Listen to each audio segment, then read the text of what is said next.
All right, Joe, thank you so much for joining us. And first, if you can kind of take us through what the process will be tomorrow on Tuesday in Manhattan, like what are the security protocols and what will the process be like in the courtroom so the viewers have a, familiarity with it?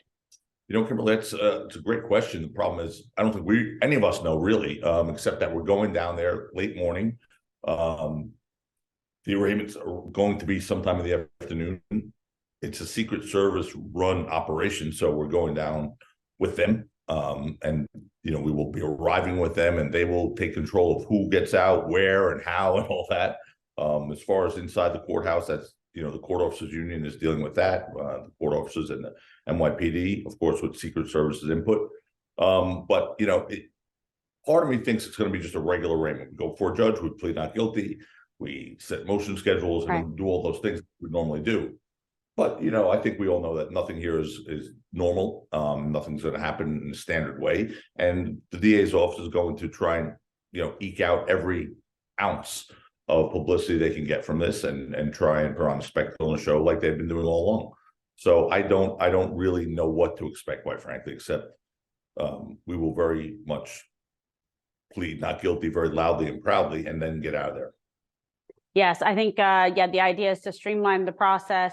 And the processing, get that handled, and then move forward with a vigorous defense of the case. So, you've been directly communicating, obviously, with the president. What has been his reaction to all of this?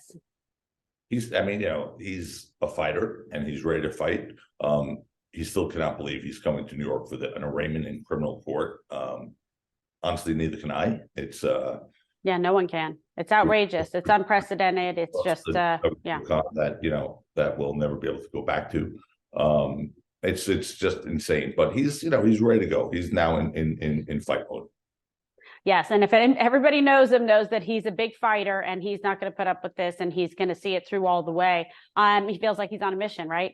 To represent every hardworking American out there, because if they can do this to him, they can do it to any one of them. And that's the real important, point here. We've gone through some, the law, and it seems like there's obviously no crime here, but yet they're going forward on kind of a very bizarre legal bootstrapping theory. And now you have this case being brought against him. Like, what do you think? Like, what do you think they're basing this on? And then what is your legal strategy?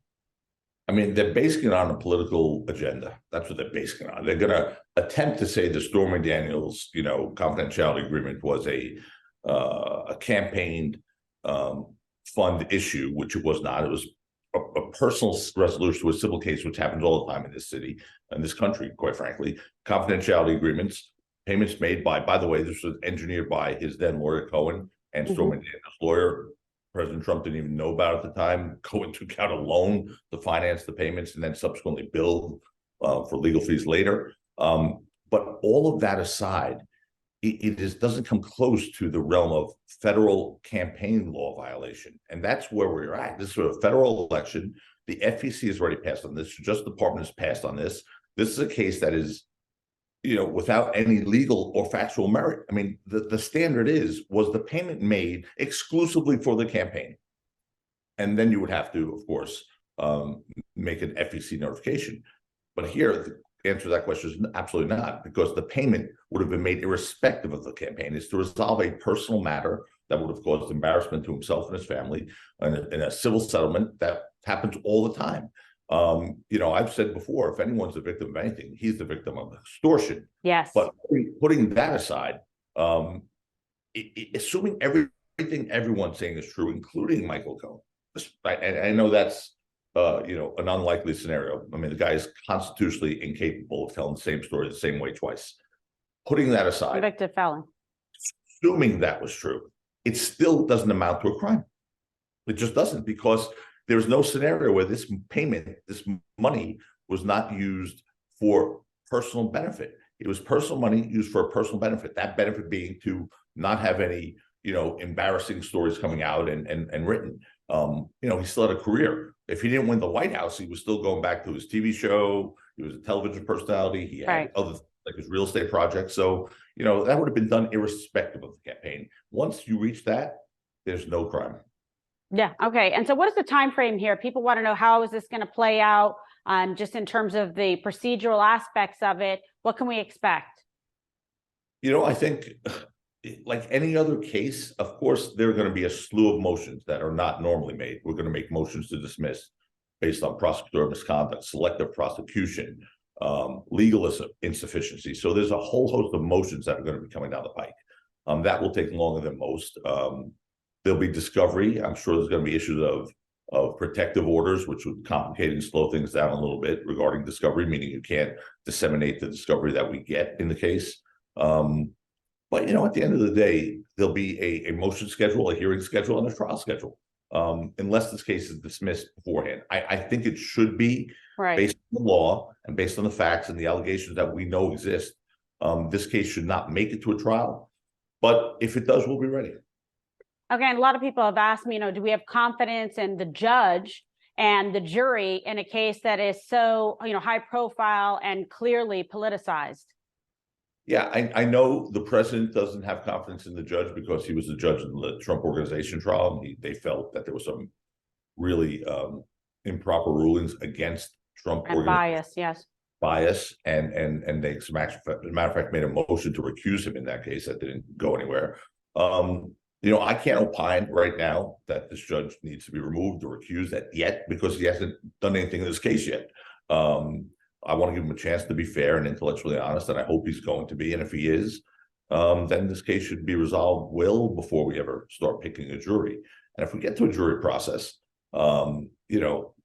yes, we all know what the numbers say from a polling standpoint of New York County.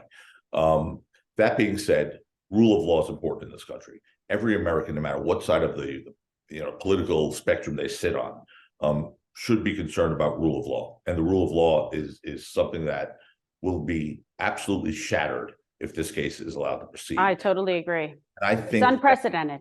And it's a very dangerous precedent they're establishing here. The prosecutor's office to politicize, cases now. So, when you weaponize the justice system and you decide you're going after a target based on the political leanings, that becomes really problematic. I mean, today it's Donald Trump. Tomorrow it could be a Democrat. Absolutely.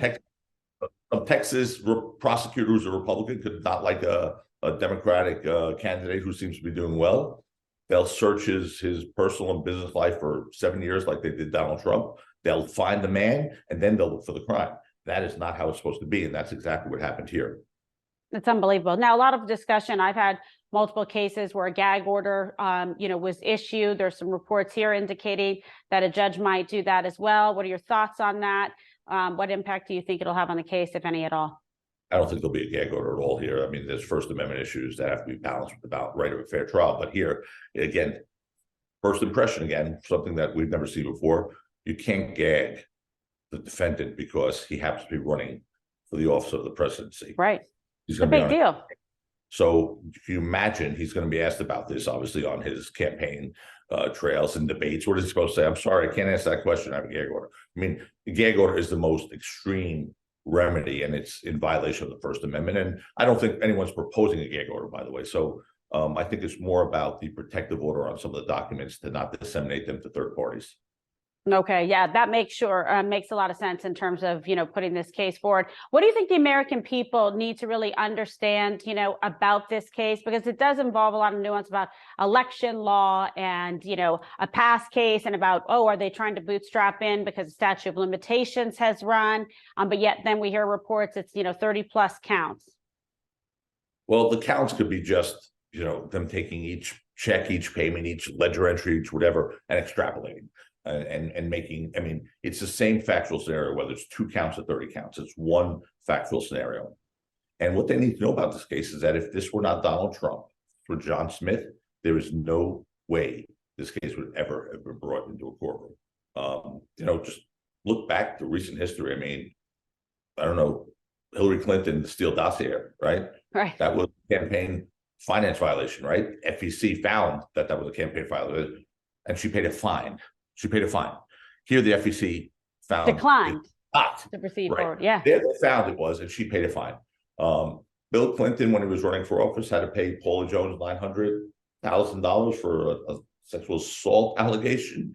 That was not deemed a campaign issue and an FEC violation, that just skirted on. So I think the American people need to understand that this has never happened before, because we don't do this. That's not what happens. It's a personal expenditure made with personal funds. I mean, even John Edwards, who was indicted by the feds and got that a hung jury and an acquittal, and then the feds dismissed the case, and they had jurisdiction. It was a federal election.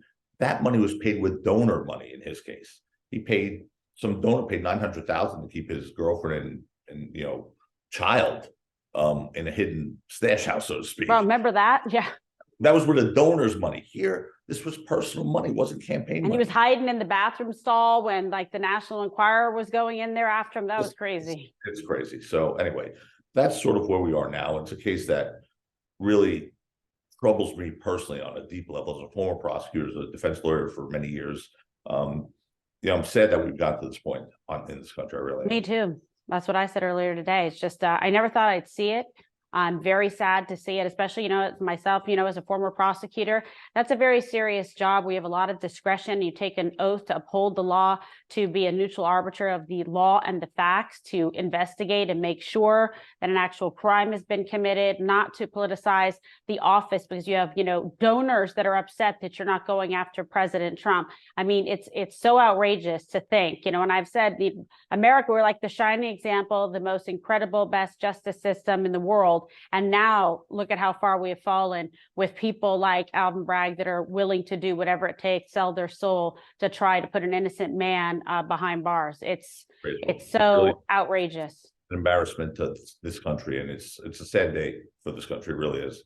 It really is. But we wish you such a good luck tomorrow, and so many people writing in with thoughts and prayers for the team and for the president for tomorrow. I know he has a lot of people behind him, Joe, and behind you, that people that weren't even Trump supporters before, because they think this is so outrageous and un-American what has transpired here. It's a trampling of our justice system and of our values and of our ethics. I couldn't agree with you more, Kimberly. It really is. But at the end of the day, justice will prevail here. He's going to be fine, and we go forward. Unfortunately, we have to go through this process first. All right. Well, good luck tomorrow, Joe. Thank you so much for taking the time to be on the program. Thank you. Bye-bye. Bye.